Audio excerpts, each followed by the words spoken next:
Let's play.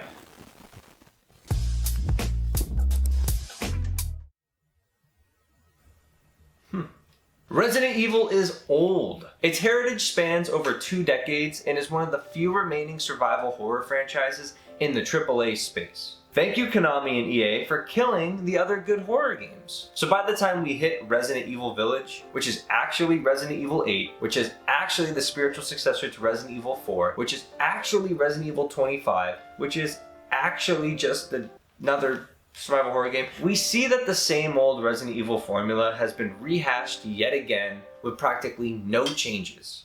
And it's still so damn good. Resident Evil Village achieves this goodness by taking us out of the blue bayou of Louisiana and into the haunted mansion ride of Europe. But like the Nightmare Before Christmas version. Yep, Resident Evil has gone gothic horror now, with vampires and werewolves and creepy Tim Burton dolls hanging out with monsters called Edward ceiling fans. It's a refreshing move for Capcom. The environments and art design is breathtaking and succeeds at immersing the player into the game's campy and extravagant world. The drastic change in atmosphere is what makes Village stand out from the rest in the series, since the survival horror gameplay loop of shoot, explore, solve macabre puzzles, collect resources, and then stupidly waste said resources remains largely unchanged since the very first game. After the recent remakes of Resident Evil 2 and 3 took us to a third-person perspective, Village brings us back to the first-person perspective introduced in Resident Evil 7.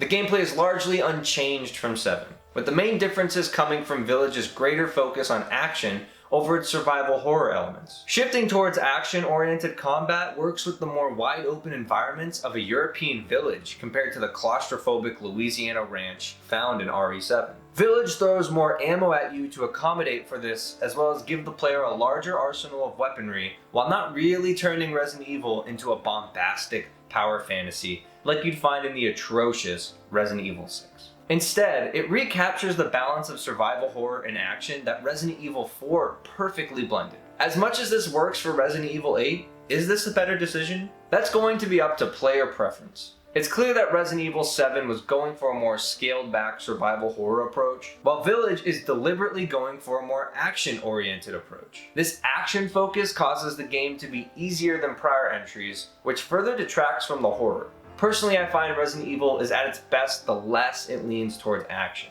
Which is why Resident Evil 2 Remake is the best survival horror game out there. The tension built when the enemies are too dangerous to take on and the horror is able to creep up on you is unmatched when up against Bram Stoker's stomping fetish. Step on us!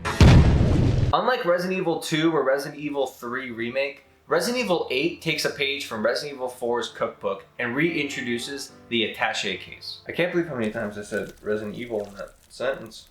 This is your inventory box that needs to be managed more carefully than most Resident Evil outings, since each item takes up its own specific amount of space. It adds depth to the resource management aspect of survival horror games by further pressuring players with what kinds of weapons or items they need to hold on to. However, I never found myself in many situations where I needed to drop items or rearrange my attaché case. Ethan's inventory space is usually big enough to where it doesn't provide a lot of tough decisions, unlike Resident Evil 4. The ideas taken from Resident Evil 4 don't stop there. Resident Evil 8 also adds in its own shopkeeper to sell items to and purchase weapon upgrades from.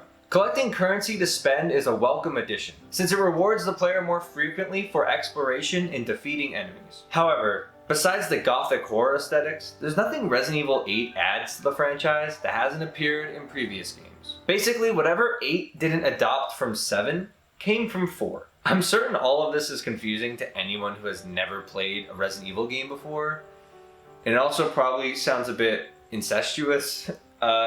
I guess that ties into the themes of family in these games. It's all about family. Okay, what I'm trying to segue into here is that Resident Evil 8's structure is identical to 7's. There's a family that you have to fight one by one, each with their own unique abilities and characteristics, just like 7. The player is constantly moving from one unique set of levels to another, thanks to the diverse cast of characters. You move briskly along from your traditional Resident Evil experience in Dimitrescu's castle to a more vulnerable PT-inspired level in Beneviento's house, then a treacherous race through unstable docks with Moreau, and then to a twisted industrial factory to confront Heisenberg. No, not that one. It's probably that one. Since the moment-to-moment gameplay and environments are constantly being revitalized, none of these sections overstay their welcome, and the game's pacing rarely loses steam. Like practically every Resident Evil game out there, Village's best content is found at the beginning. However, the back half is still a mostly high-quality experience, unlike most Resident Evil games. You may be wondering why I keep avoiding absolutes, and that's because it's not perfect. It definitely reaches a low point just before the end, and it's lower than anything you'd find in Resident Evil 7. Remember everything great I just talked about with Village? Yeah, well, this late section in the game goes against everything I was praising. Yes, everything. And I'm confident to use an absolute there. But luckily, it's such a short portion of the game that it quickly finds its footing again. I can't say the same for 7, whose entire second half turns an outstanding survival horror game into a mediocre thrill. I'll take the one short slog of a level when the rest of the game is outstanding,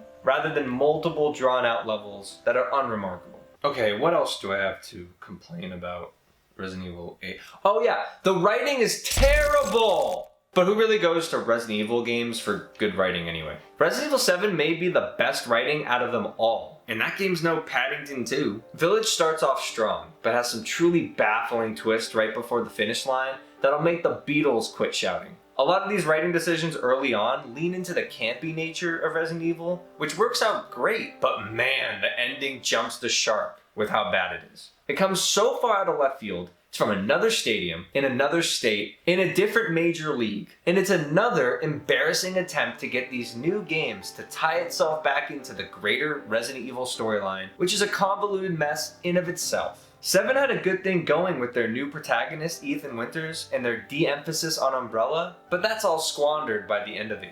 That being said, regardless of where its writing goes, there is so much to love about Resident Evil 8. Yeah, it may be similar to previous games, but the atmosphere, the colorful cast of characters, the giant vampire ladies who probably regret dating Johnny Depp, and the refined Resident Evil gameplay formula all combine into a tightly packed diamond of a game.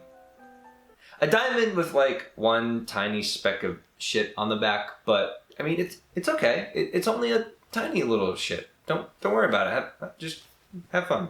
Go have fun. As I was collecting my thoughts on Resident Evil Village and why I loved it so much, I noticed something off-putting. The best thing I can say about this game is that it's another well-crafted version of the same kinds of Resident Evil games we've been getting lately. That is high praise. But I also just finished criticizing Assassin's Creed Valhalla for being the same thing we've already seen before. Take that last sentence and swap in Assassin's Creed for Resident Evil, and that is a pretty accurate assessment of my feelings towards Valhalla, except it's a negative. Why does it work so well here and not for Assassin's Creed? The Resident Evil formula may not have truly changed much since the first game, but it's such an engaging gameplay loop that I enjoy playing through it every time. But Valhalla and the Ubisoft open world formula is also a gripping gameplay loop that I enjoy.